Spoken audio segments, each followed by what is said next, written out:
last weekend, I had a Ford Ranger Raptor to myself, and you know what? It was really fun, and one of our adventures is, going to arguably the best ramen place in Cebu, Ramen Yushoken in Mandaue. So after going to the cemetery, you watched the video. We were hungry, and we decided to go to Ramen Yushoken. So, wanna relive that amazing Sunday? Watch this video.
It's Sunday, guys, and I'm planning to really have an international food trip brought to you by Ford Ranger Raptor.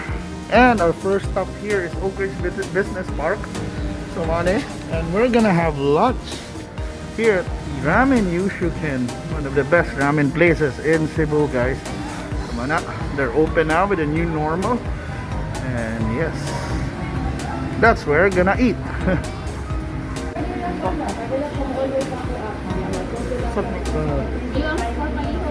View score, tingnan ang score. Ha? Temperature check. Okay.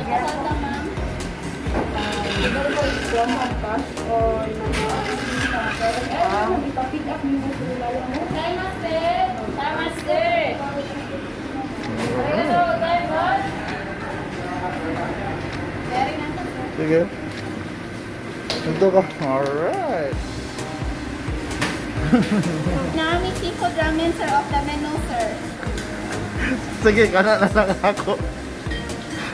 Ang gihatay na there is chopsticks, tissue, and toothpick. Naka-seal pa ni. And mali lang mga prices there. So, we're in Ramen Yushoken. Kamali. Steffi. Sa buwag be, marag atbang be.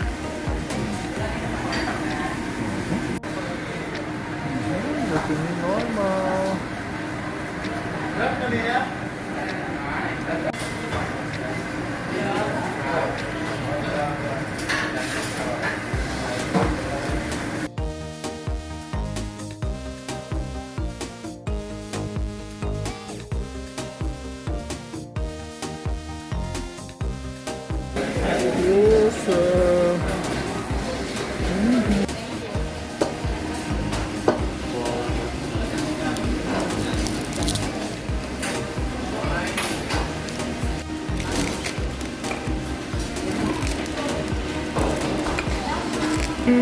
The seafood ramen.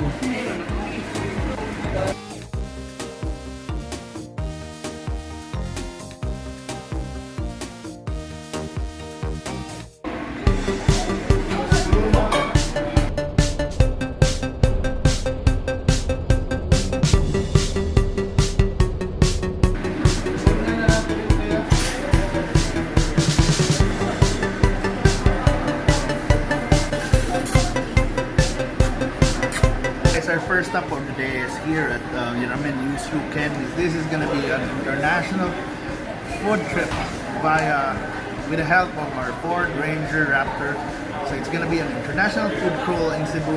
And today we're going to start with Japanese, and this is Japanese food at its best, ramen. And we were talking about ramen definitely in Cebu, it's gonna be Ramen Yushoken.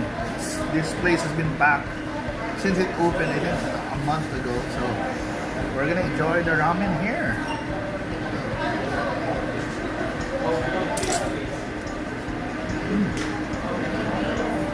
So I'm having the seafood ramen and my wife's having the shoyu ramen. And there's gyoza as well. Oh yes. So let's enjoy this ramen, guys. I love the broth also. This one's so rich, so fragrant, a lot of shrimps.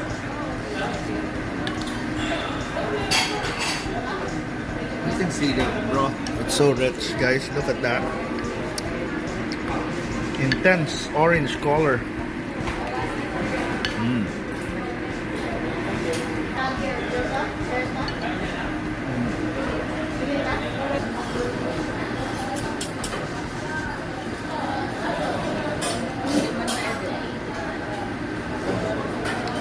So grabe ka intense. It's our first stop. Grabe. Wow.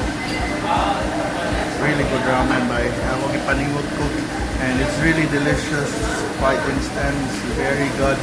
The one that I had. Happy. Very happy. Yeah, so that's our first stop here. Ramen Yushoken is open daily already, starting at 10 a.m. And yes, you just line up, pack, and then bring your cell phone because they need to register using a QR code para health declaration nila. And then, yeah, it can't be too many. I think even kami duha na, we have to sit diagonally. So social distancing is practiced properly. And look at there, okay, nicely acrylic na borders per person. And their employees are wearing goggles, masks, and face shields even. So, an awesome place. If you want to know where Ramen Yushoken is, they're located at Oakridge Business Park. You won't miss it.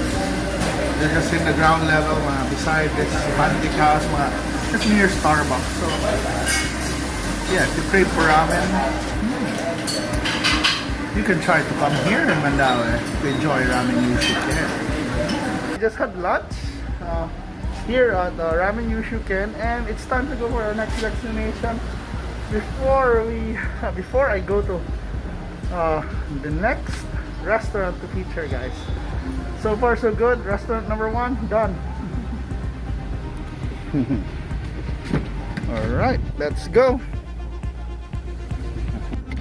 We just had lunch here at Ramen Yushoken at Oakridge. It's time to head back home.